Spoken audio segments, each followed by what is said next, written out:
Yan guys, ito na yung ating sayote na pinatubo. Yan, itatanim ko na po yung ngayon sila guys dahil maganda na po ang weather.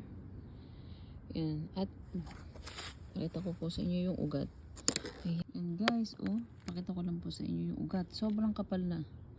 Sobrang dami na guys. Kaya pwede na talaga siyang ilipat. Guys, dito natin itatanim yung sayote.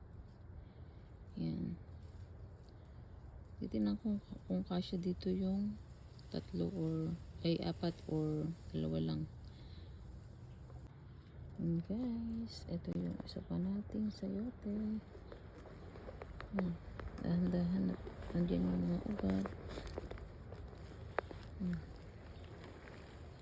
Lipat na natin dito sa kanyang permanenteng taniman. Yan guys. Ito yung isa na itanim ko na. Yan. Lagyan ko na rin siya ng garayan dyan.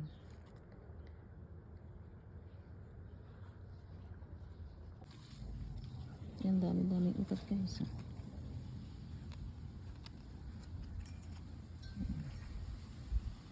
Tabunan natin yung ugat niya. Para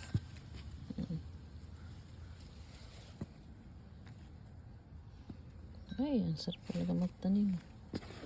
Ay, makakain na tayo. Dahon ng sayote.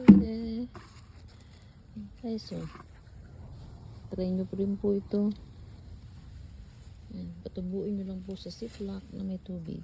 Ang bilis. Yan.